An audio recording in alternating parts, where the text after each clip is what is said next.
Bismillahirrahmanirrahim. Assalamualaikum warahmatullahi wabarakatuh. Alhamdulillah.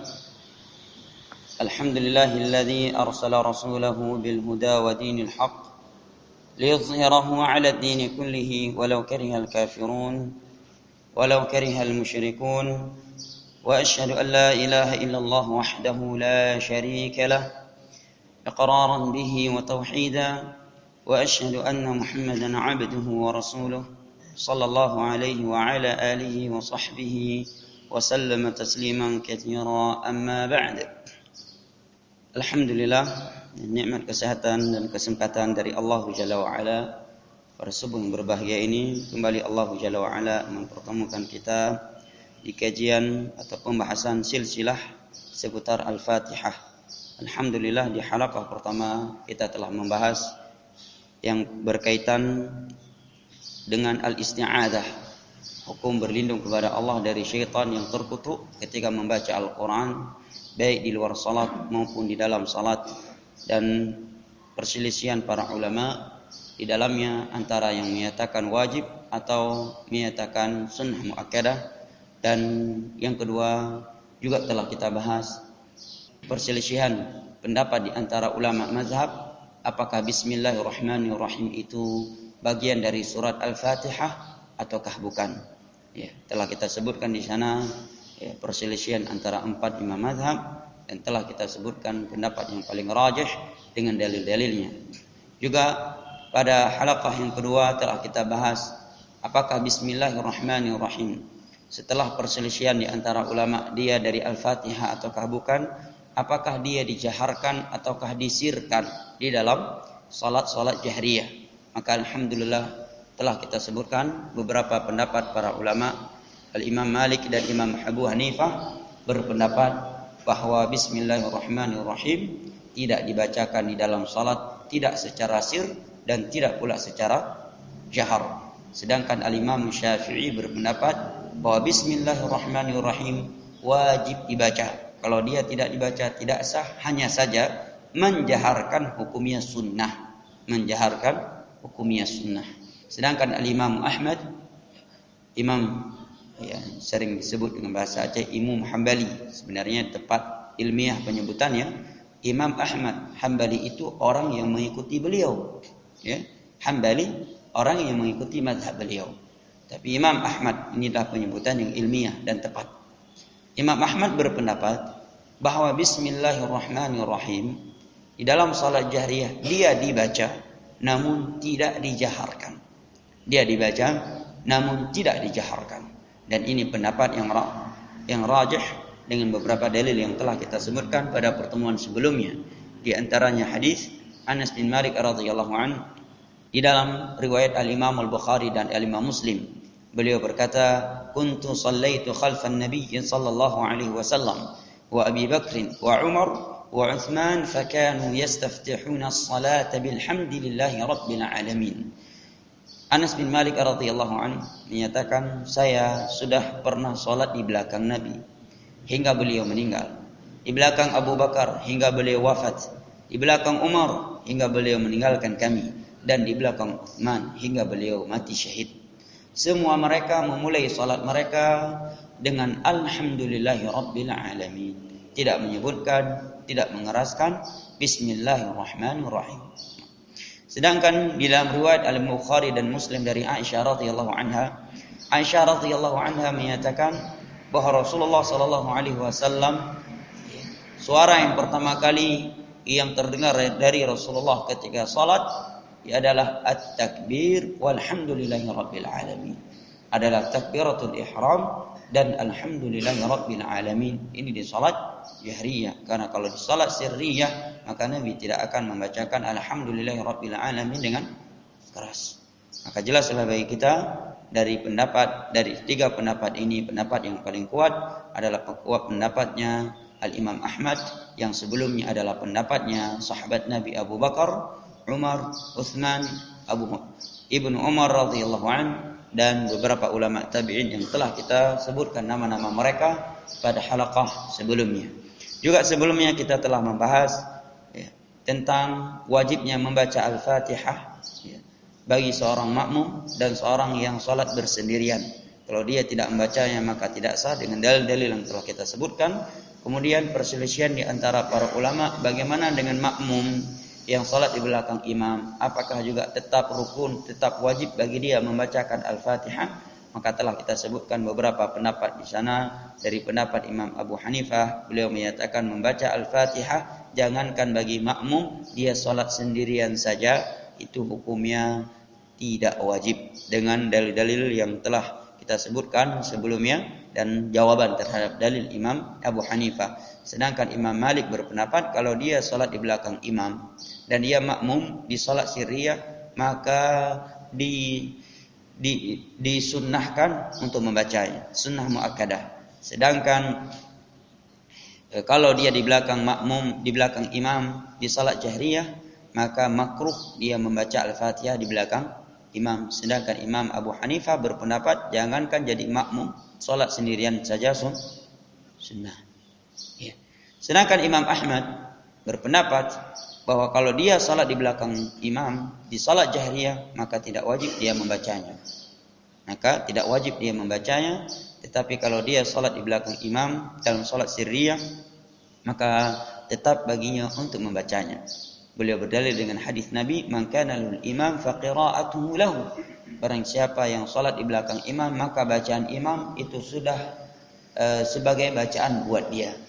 Sedangkan Al-Imam Syafi'i, Muhammad bin Idris Abu Abdullah, beliau berpendapat bahwa bagi seorang makmum itu wajib membaca Al-Fatihah baik di dalam salat sirriyah maupun di dalam salat jahriyah. Ini pendapat yang paling kuat karena keumuman hadis Nabi sallallahu alaihi wasallam, la salata liman lam yaqra bi Fatihatil Kitab. Tidak ada salat bagi orang yang tidak membaca Al-Fatihah. La salata di dalam sastra Arab ini dinamakan la isim la nafiyah lil jins yang digunakan untuk penafian. Dan yang datang setelahnya adalah isim jins yang bentuknya nakirah umum sehingga memberi makna yang cukup luas, makna yang umum. Maka makna yang seluruh salat tidak dianggap kecuali dengan membaca Al-Fatihah.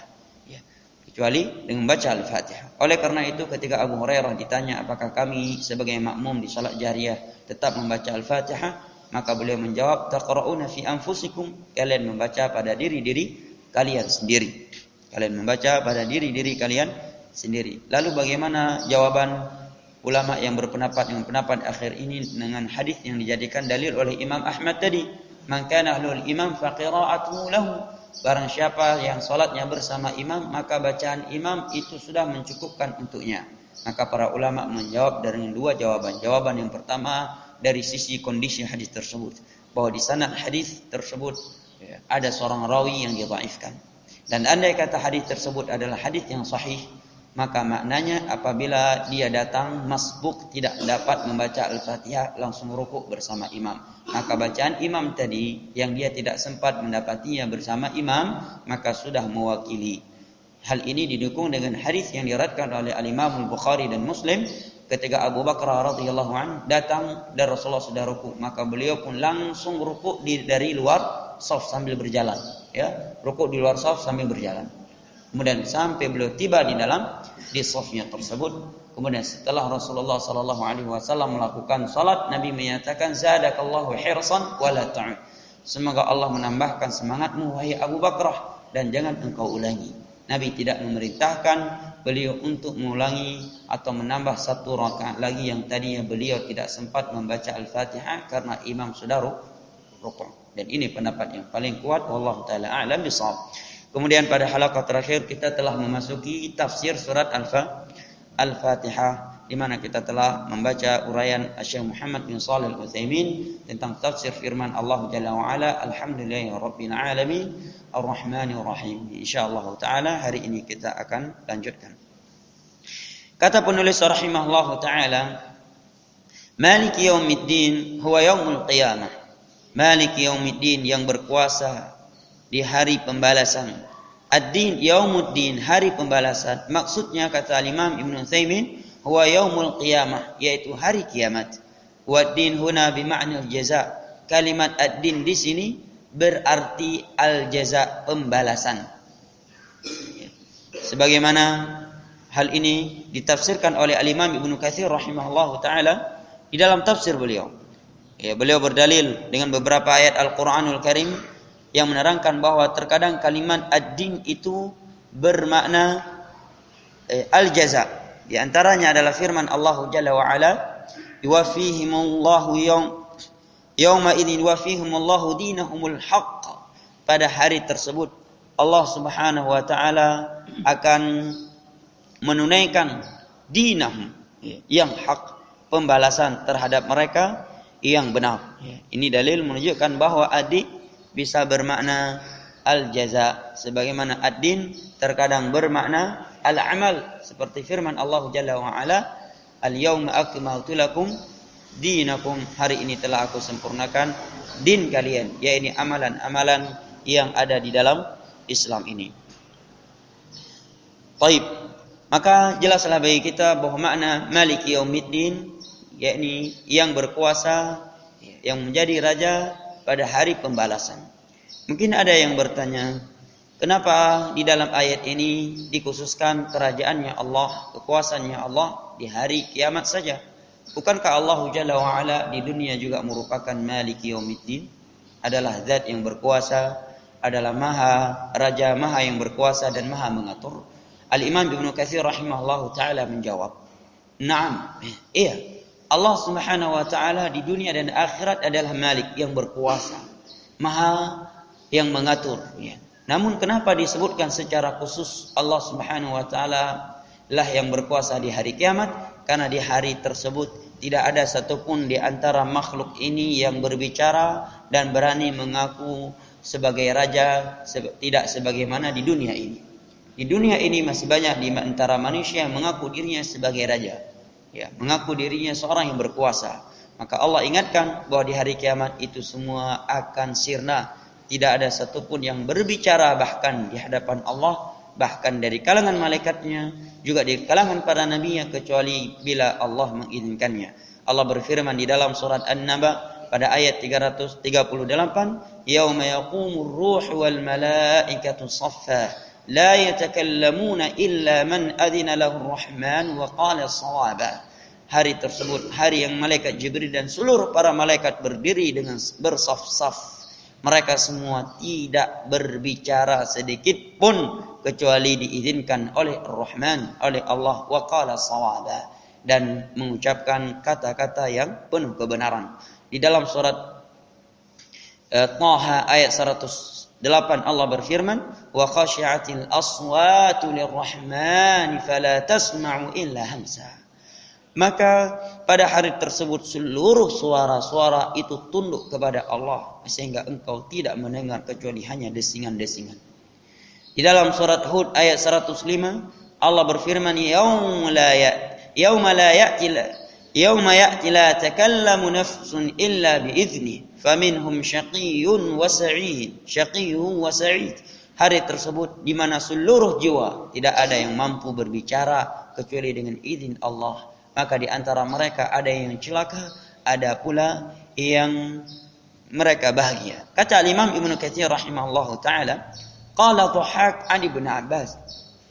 Dhahhak berkata dari Ibnu Abbas. Ini menerangkan kepada kita bahwa Ibnu Katsir dalam menafsirkan Al-Qur'anul Karim bukan dari pendapat beliau, bukan pula dari istimbat yang kosong dari athar para sahabat. Para ulama ketika berbicara tentang ilmu tafsir, di dalam kaidah-kaidah tafsir di sana ada sebuah bab yang judulnya sumber-sumber tafsir. Para ulama menyebutkan sumber yang pertama tafsir itu adalah Al-Qur'an, ditafsirkan dengan Al-Qur'an. Ya, seperti firman Allah, "Was-samaa'i wat-thariq, wa ma adraka mat-thariq." Apa itu at-thariq? Allah terangkan dengan ayat setelahnya, An-Najmus Tsaqib. An-Najmus Tsaqib, ya. Dan juga seperti firman Allah, wal arda ba'da dzalika dahaha. Apa arti dahaha? Allah terangkan langsung dengan ayat berikutnya, akhraja minha ma'aha wa mar'aha. Yang kedua adalah tafsir Al-Qur'an dengan hadis Nabi sallallahu alaihi wasallam. Tidak ada ayat dalam Al-Qur'an yang menerangkan makna ayat tersebut, maka dicari hadis Nabi sallallahu alaihi wasallam yang menerangkan ayat tersebut. Seperti firman Allah Jalla wa Ala yang cukup banyak dalam Al-Quran. Di antaranya adalah firman Allah, lilladzina ahsanul husna wa ziyadah. Bagi mereka orang-orang yang melakukan kebaikan, al-husna wa ziyadah, dan tambahan. Datang hadis dari Nabi bahwa makna al-husna adalah surga, wa ziyadah dan tambahan adalah nikmatan melihat wajah Allah Jalla wa Ala yang sesuai dengan keagungannya, tidak menyerupai dari sifat-sifat makhluk. Ya, demikian juga perintah salat, perintah zakat di dalam Al-Qur'an Allah sebutkan secara global, kemudian ditafsirkan oleh Nabi sallallahu alaihi wasallam dengan rinci. Yang ketiga adalah tafsirul Qur'an biqauli sahabah. Adalah menafsirkan Al-Qur'an dengan ucapan para sahabat. Karena para sahabat Nabi adalah orang yang paling ahli terhadap Al-Quran. Al-Quran turun kepada mereka. Bahkan mereka terkadang tahu kapan turun ayat tersebut, ketika Nabi sedang apa, di hari apa, di bulan apa, di tahun apa, dan apa maknanya. Dikatakan oleh sahabat yang mulia Abdullah bin Mas'ud, "Kunna idza kunna nata'allamu 'inda an-nabi sallallahu alaihi wasallam 10 ayatin la natajawazuha hatta na'lama ma'aniha wal 'amala biha." Dahulu kami mempelajari tafsir Al-Quran kepada Nabi 10 ayat. Kami tidak melewati 10 ayat tersebut hingga kami memahami maknanya dan memahami bagaimana menerapkan amalan dari 10 ayat tersebut. Ya. Dan Allah menyebutkan di dalam surat Al-Baqarah yang menerangkan bahwa para sahabat Nabi merupakan referensi di dalam tafsir.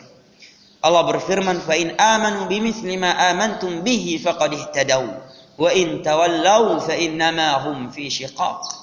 Kalaulah mereka beriman sebagaimana kalian beriman, kalian ketika ayat ini turun tidak ada lain dan tidak bukan melainkan sahabat Nabi sallallahu alaihi wasallam. Kalau mereka beragama, beriman seperti kalian, maka niscaya mereka berada di atas hidayah. Namun kalau mereka berpaling dari jalan kalian, maka mereka akan celaka. Ini menerangkan kepada kita bahwa para sahabat Nabi, bahwa pemahaman para sahabat Nabi terhadap ayat-ayat Al-Quranul Karim itu dijadikan sebagai referensi. Bahkan di dalam hadis yang lain, Ibnu Mas'ud menyatakan, kalau setiap ayat dalam Al-Quranul Karim turun, aku tahu kapan turun, aku tahu maknanya, kapan turun dan bagaimana kondisi Nabi ketika ayat itu turun. Dan andai kata aku tahu ada di sana sebuah ayat yang aku belum memahami maknanya dan di sana ada satu orang yang memahaminya, tempatnya sangat jauh dari tempatku yang aku harus menggunakan kendaraan, niscaya aku akan pergi kepadanya ingin mengetahui makna tafsir ayat tersebut. Demikian para sahabat Nabi. Yang keempat, referensi di dalam menafsirkan Al-Quran adalah lughatul Arab, adalah bahasa Arab. Dikembalikan ke makna bahasa Arab itu sendiri. Ya, karena Al-Quran turun dengan bahasa Arab, Qur'anan Arabiyyan, ya, la'allakum ta'qilun. Al-Quran ini diturun dengan bahasa Arab agar kalian memahaminya. Maka dikembalikan kepada keumuman makna, ya, bahasa Arab, seperti makna doa. Apa makna doa di dalam Al-Quran Al-Karim? Ya, kalau ketika kita tidak mendapati ayat-ayat yang menerangkan, hadis-hadis menerangkan pada ayat itu, maka kembali kepada bahasa Arab, bahwa doa di dalam bahasa Arab berarti at-talab, memohon. Demikian juga as-salah, kalimat as-salah di dalam bahasa Arab bermakna ad-du'a. Ya. Namun tidaklah kita mengambil, ya, tidaklah kita langsung membuka tafsir Al-Quranul Karim, ya, memahami tafsir Al-Quranul Karim dengan bahasa Arab, melainkan setelah dengan melewati tafsir Al-Quran dengan Quran, tafsir Al-Quran dengan sunnah Nabi, tafsir Al-Quran dengan sahabat Nabi. Setelah itu tidak didapati, baru tafsir Al-Quran dengan lughatul Arab. Bagaimana dengan tafsir Al-Quran dengan ucapan sahabi, ucapan tabi'in, muridnya mereka para sahabat? Apakah bisa dipegang ataukah tidak? Artinya tanpa dalil-dalil Al-Quran dan sunnah, dan tanpa dukungan dari tafsir sahabat, tanpa dukungan dengan tafsir lughatul Arab, apakah dipegang ucapan tabi'in? Maka terjadi silang pendapat di antara para ulama yang berbicara tentang kaidah tafsir. Ada yang menyatakan dipegang karena mereka adalah orang yang paling dekat di masa Nabi sallallahu dengan masa para sahabat Nabi. Mereka langsung belajar kepada sahabat Nabi. Bahasa Arab di masa itu masih sangat terjaga, belum dirubah-ubah. Tetapi setelah zaman mereka, zaman tabi'in, bahasa Arab sudah mulai banyak perubahan dengan berterjemahkannya ilmu-ilmu kalam, ilmu-ilmu filsafat yang tadinya berbahasa Ibraniyah diterjemahkan ke dalam bahasa Arab. Ya. Sehingga banyak terjadi kekeliruan di dalam atau banyak percampuran di dalam bahasa Arab. Ya. Percampuran di dalam bahasa Arab. Sedangkan di zaman tabi'in itu belum terjadi. Sehingga tafsir mereka juga dipegang. Sehingga jangan seorang menafsirkan Al-Quran seenaknya. Yang ahli politik menafsirkan Al-Quran untuk kepentingan politiknya. Yang ahli dagang, ya, saudagar menafsirkan Al-Quran untuk menguntungkan dagangannya. Dan seterusnya. Ya. Bahkan yang ingin pilkada pun juga membawa Al-Quranul Karim dan menafsirkannya. Untuk suara dan seterusnya. Tidak demikian. Al-Quranul Karim adalah firman Allah yang maha suci. Setiap penafsirannya kita akan berhadapan dengan Allah. Dan Allah telah menjadikan dosa membicara tentang agama Allah tanpa ilmu melebihi dosa kesyirikan.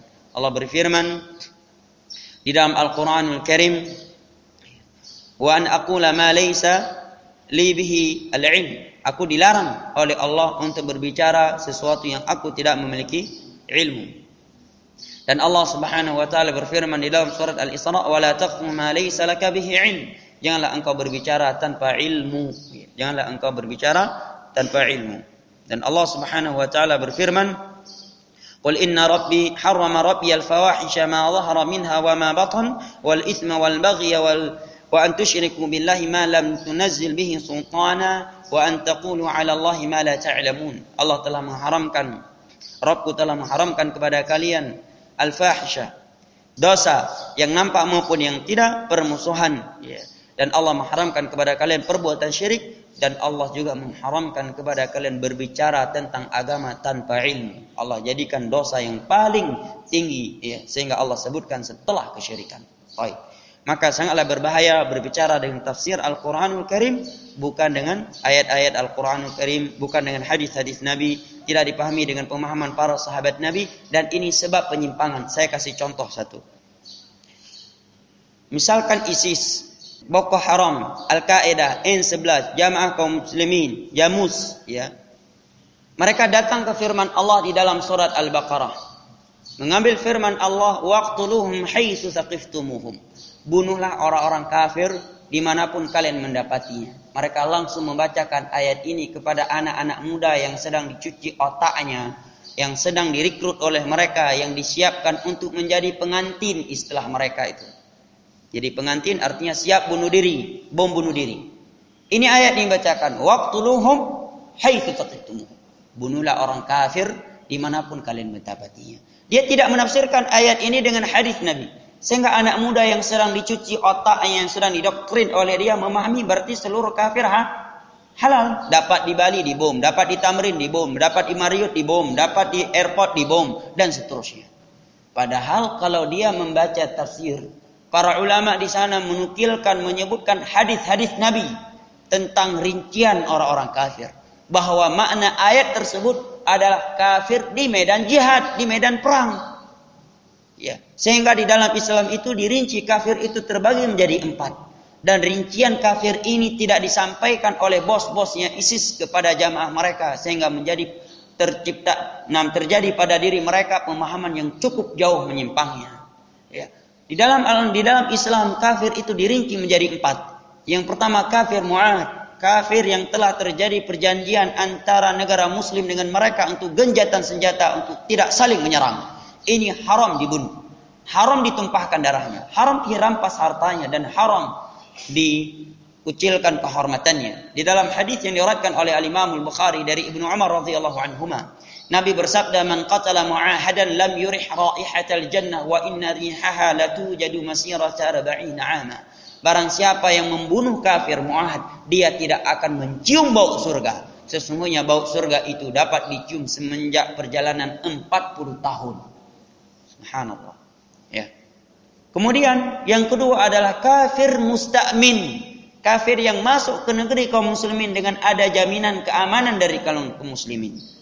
Baik dari pemerintahnya atau bahkan dari oknum yang paling lemah dari kalangan kaum muslimin, harus dijaga jaminan tersebut.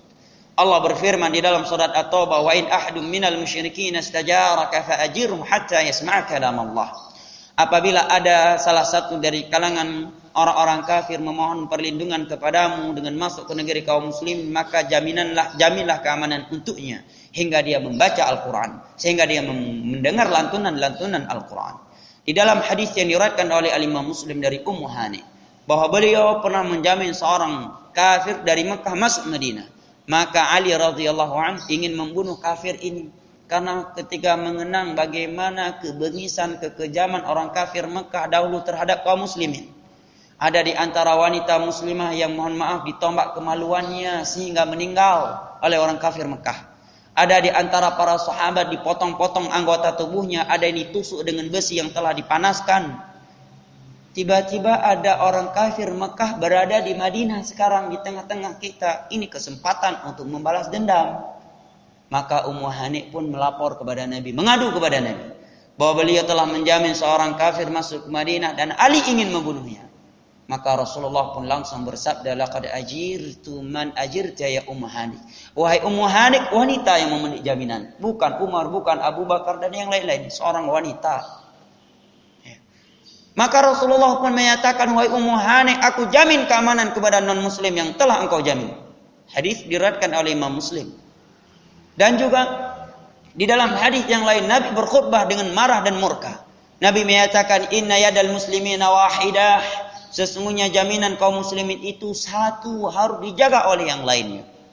Dan sangat banyak keutamaan dan hikmah di balik itu. Betapa banyak orang-orang kafir masuk Islam dikarenakan mereka bekerja, dikarenakan mereka tinggal di negeri kaum muslimin, tatkala melihat ibadah kaum muslimin yang begitu indah, melihat persaudaraan di antara kaum muslimin, melihat bagaimana kaum muslimin saling bantu-membantu, saling bahu-membahu satu sama yang lainnya. Tetapi tatkala mereka dibunuh, mereka dikhianati, maka Islam menjadi bahan tuduhan dengan tuduhan radikal, keras, ekstrem dan yang semisalnya. Sedangkan yang ketiga adalah kafir zimmi, kafir yang tidak mau masuk Islam tetapi mereka membayar upeti, membayar pajak kepada negeri kaum muslimin, tunduk kepada kaum muslimin. Maka ini juga tidak boleh ditumpahkan darahnya, tidak boleh dirampas hartanya dan tidak boleh dihancurkan kehormatannya. Allah berfirman, hatta yu'tul jizyata 'ayyadi wa hum saghirun di dalam surat At-Taubah. Kecuali mereka mau membayar upeti dan mereka tunduk kepada kalian, maka tidak boleh dibunuh. Nah, ayat yang dalam surat Al-Baqarah yang tadi waqtuluhum haitsu saqiftumuhum, bunuhlah orang kafir dimanapun kalian mendapatinya, selain dari kafir di atas. Tetapi ISIS, Boko Haram, Al-Qaeda dan yang semisalnya membacakan ayat ini kepada anak-anak muda yang sudah dicuci otaknya, ya. Anak-anak muda yang sudah bosan hidup di dunia ini, yang sudah putus asa, ya, yang sudah pesimis, yang sudah rusak, udah banyak maksiat, kemudian ditakut-takutkan, kamu sudah banyak sekali maksiatnya, kalau kamu mati bisa diampuni neraka, maka lakukanlah amalan, cari jalan pintas masuk surga. Apa itu? Bom bunuh diri. Kemudian dibacakan ayat seperti itu tanpa ditafsirkan dengan hadis Nabi, sehingga yang dicuci otaknya memahami semua kafir halal darahnya, padahal Nabi merinci dengan rincian di atas tadi. Ya. Sehingga dari sisi mana dibenarkan pengeboman Bali, pengeboman Tamrin ataupun Paris bahkan. Ini sesuatu yang sangat menyimpang dalam Islam. Tetapi seperti itulah tadi. Sebabnya apa? Membacakan ayat Al-Quranul Karim dengan tafsir kepalanya, bukan dengan tafsir Nabi. Bukan pula dengan penjelasan para sahabat Nabi. Sehingga lahirlah pemahaman seperti itu. Dan ISIS bukan baru kemarin lahirnya. Sudah lahir di zamannya Utsman bin Affan. Begitu meninggalnya Umar, langsung muncul kakek atau nenek moyangnya ISIS. Yang diistilahkan oleh para ulama dengan bahasa syar'i adalah Al-Khawarij. Dan Nabi telah memberitakan mereka akan keluar sebelum Nabi wafat. Ya, Nabi SAW bersabda tentang nenek moyangnya ISIS ini dengan ucapan yang cukup keras. Kilabun nar hum tahta syarru qatla tahta adimis sama. Sesungguhnya mereka itu adalah anjing-anjing api neraka dan mereka sejelek-jelek bangkai yang ada di bawah kolong langit. Itu sabdanya Nabi. Wa khairu qatilin man qatalu, dan sebaik-baik korban adalah orang yang korban di tangannya Khawarij. Jadi jangan takut di dalam mengejar mereka dan membunuh mereka. Orang kalau bunuh dan terbunuh di tangannya mereka, kata Nabi, sebaik-baik mayat, sebaik-baik jenazah. Ya. Jadi sudah diberitakan di masa Nabi. Sehingga jangan merasa asing kenapa sekarang begini dan begitu. Sebabnya itu tadi. Mengambil ayat Al-Quranul Karim langsung menafsirkannya.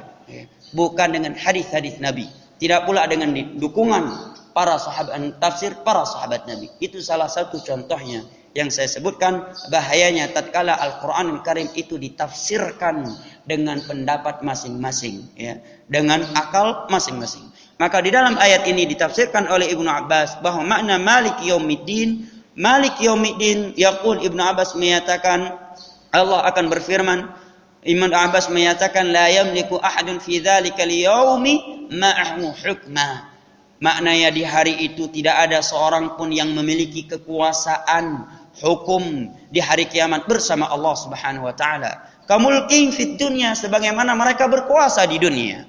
Qala wa yaumaddin yaumal hisabi yaum lil khalaiq. Kemudian Ibnu Abbas menyatakan yaumaddin, hari din, maknanya adalah hari penghisapan, perhitungan akan amalan-amalan yang dilakukan oleh hamba-hamba ini. Wa huwa yaumal qiyamati yudinuhum bi a'malihim in khairan fa khairun wa in syarran fa syarrun. Kata al-Imam, kata sahabat yang mulia Ibnu Abbas, hari kiamat adalah hari pembalasan Allah terhadap amalan-amalan mereka. Bila kebaikan yang mereka lakukan, maka kebaikan yang akan mereka peroleh. Dan apabila mereka kejelekan yang mereka lakukan, maka kejelekan yang mereka peroleh. Illa man afa anhu, kecuali Allah memaafkan kejelekan yang dia lakukan. Kata Imam Ibnu Katsir, wa kadzalika qala ghairuhu minas sahabati wat tabi'in was salaf. Dan juga hal ini dikatakan oleh sahabat-sahabat Nabi selain Ibnu Abbas, para tabi'in dan ulama-ulama salaf. Demikian Imam Ibnu Katsir menafsirkan ayat. Ya, bukan hasil pendapat saya demikian. Menurut saya demikian. Pendapat saya demikian dan demikian. Tetapi makna ayat ini hadisnya, ini ucapan sahabatnya, ini ucapan tabi'in, dan ini ucapan ulama salaf. Jelas sumbernya. Ya, gamblang. Ya, tidak diajarkan kita untuk taklid dan fanatik sedikit pun oleh mereka. Oleh karena itu Imam Syafi'i menyatakan al-ilmu ma qala Allah wa qala rasuluhu wa qala sahabatuh wa ma siwa dzalika famin wasaishi syaitan. Agama itu Allah berfirman, Rasulnya bersabda, dan sahabatnya berkata. Selain dari itu semuanya dari syaitan, kata Imam Syafi'i. Maksudnya kalau itu berbicara, kalau ada orang yang berbicara tentang agama atau kitab yang bahas tentang agama, jangan kamu terima kalau tidak ada landasan dari Al-Quranul Karim, hadis-hadis Nabi, ataupun dari ucapan para sahabat Nabi. Demikian Imam Syafi'i mengajar murid-muridnya untuk tidak taklid kepada beliau, tetapi untuk mengikuti dalil dari Al-Quran, hadis-hadis Nabi, dan ucapan para sahabat Nabi.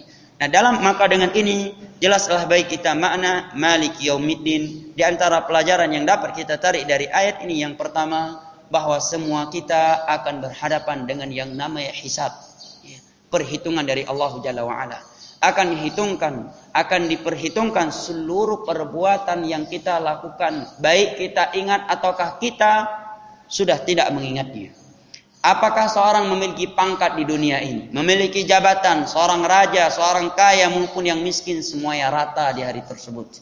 Allah berfirman, yauma la yanfa'u malu wala banun illa man atallaha biqalbin salim. Hari tersebut tidak lagi bermanfaat yang namanya harta benda, tidak lagi bermanfaat yang namanya anak keturunan.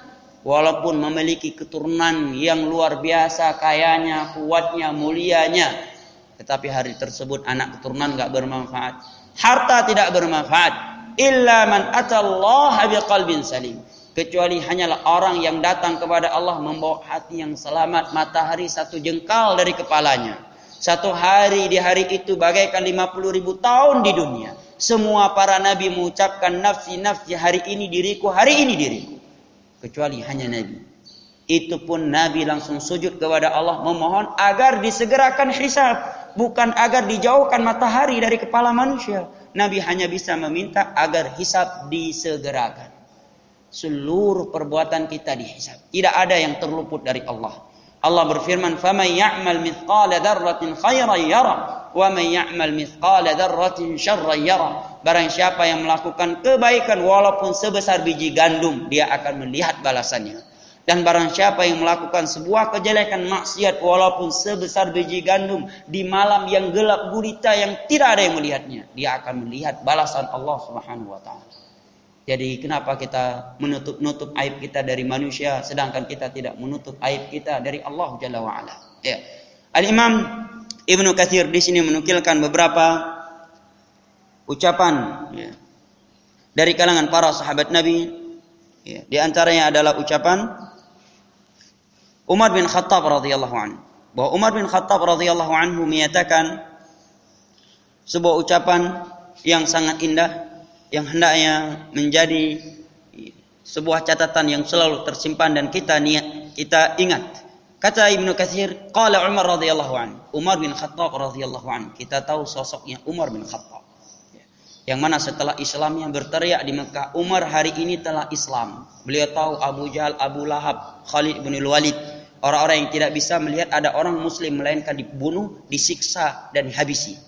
Umar tahu, ya, mereka demikian. Begitu Islam, Umar berteriak, hari ini Umar Islam. Siapa yang ingin bertemu dengan Umar, siap-siap membawa pedangnya yang paling tajam, membawa pedangnya yang paling hemat, silakan bertemu dengan Umar di sebuah lembah ini dan itu. Tidak ada yang mau bertemu. Ya, setelah Islam kata Nabi, Umar ini tidaklah berjalan sebuah jalan.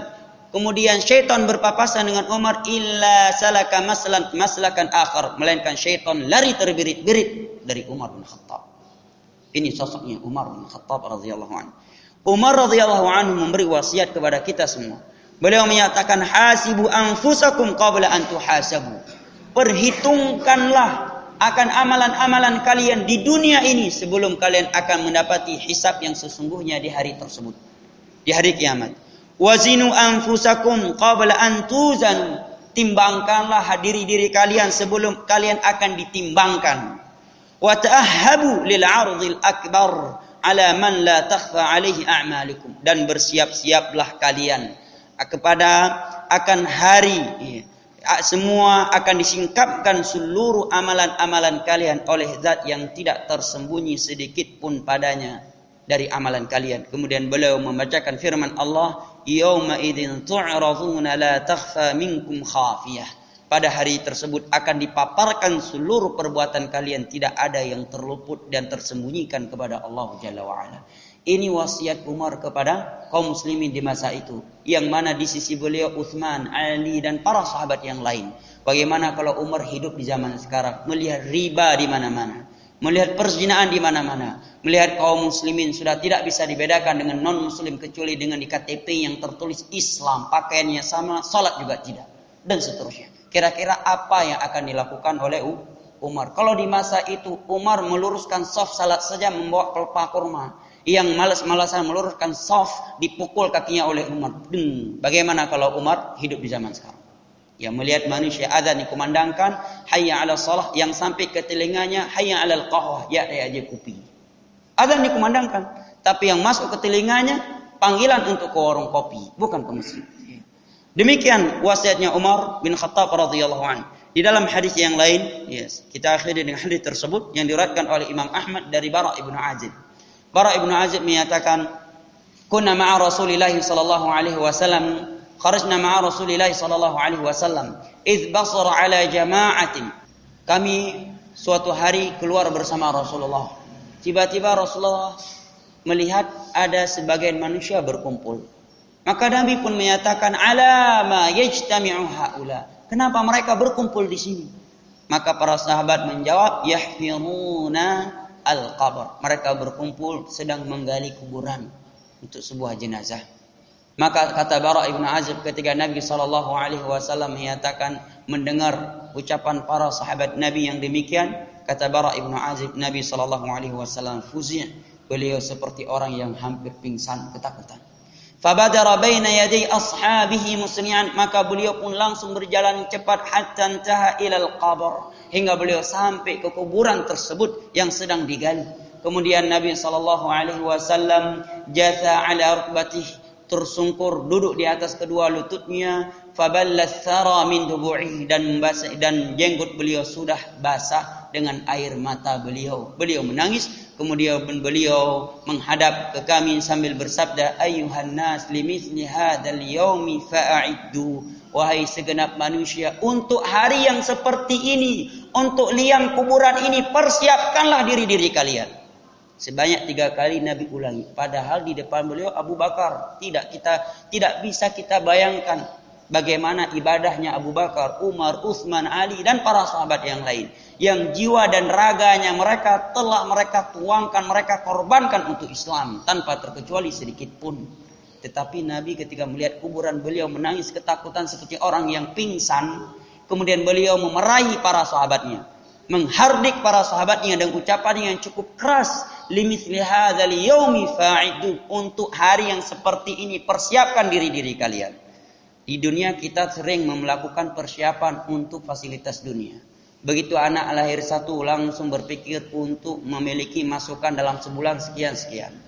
Ya, tahun sekian anak saya akan masuk sekolah perguruan tinggi, maka saya harus melakukan persiapan ini dan itu. Pernah nggak kita berpikir sedang di masjid ini jatuh pesawat ke sini semua kita meninggal? Na'udzubillah. Semua kita meninggal tiba-tiba.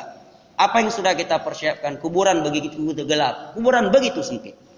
Nabi demikian bersabda di depan Abu Bakar, Umar, Utsman dan Ali. Ya, bagaimana kalau Nabi SAW berada di zaman seperti kita ini? Dan betapa banyak kita melihat kekuasaan Allah tampakkan kepada kita. Betapa banyak manusia mati tiba-tiba yang kita lihat. Pesawat tanpa ada gangguan tiba-tiba meledak sendiri. Kapal di laut tanpa ada ombak yang mengganggunya tiba-tiba tenggelam. Betapa banyak manusia mati tiba-tiba dan seterusnya tanpa didahului oleh sakit dan yang semisalnya. Ini menunjukkan kematian itu datang tiba-tiba, tidak pernah memberitahu. Apa yang sudah kita persiapkan untuk di dalam kuburan kita? Apa yang telah kita persiapkan di hari kiamat? Matahari 1 jengkal dari kepala kita, dan kita harus melewati jembatan yang di bawahnya api neraka yang menyala-nyala, yang dia lebih tipis daripada rambut dan lebih tajam daripada pedang. Kecuali hanya amalan-amalan kita, harta kita, pangkat kita, jabatan kita, semuanya tidak bisa menemani kita pada hari tersebut. Maka Umar radhiyallahu anhu berpesan demikian. Pelajaran yang kedua dari ayat ini, ya. Maka dengan kita memahami makna Malik Yaumiddin ini akan mengundang kita khusyuk di dalam salat. Karena ketika kita salat, kita tahu makna ayat tersebut bahwa kita akan ditimbang seluruh amalan-amalan kita dan akan dibalas oleh Allah, maka membuat kita takut di dalam salat, membuat kita khusyuk, membuat kita tidak berbuat hal yang sia-sia di dalam salat. Akan ada kekhusyuan di hati sehingga melahirkan kekhusyuan di anggota badan. Oleh karena itu, ketika ada seorang yang sedang salat banyak bergerak, Nabi menyatakan lau khasya'a hadza la khasyat hadhihi kullu. Kalau kekhusyuan itu ada di dalam hati ini, maka semua anggota badan dia ini semuanya menjadi tenang, enggak banyak gerak seperti ini. Demikian disabdakan oleh Nabi SAW. Kita lanjutkan pada pertemuan berikutnya. Lebih dan kurangnya saya mohon maaf. Wabillahi taufiq wal hidayah. Wa sallallahu ala nabiyyina Muhammad wa ala alihi wa sahbihi wa sallam. Wa akhiru da'wana anil hamdulillahi rabbil alamin. Wassalamu alaikum warahmatullahi wabarakatuh.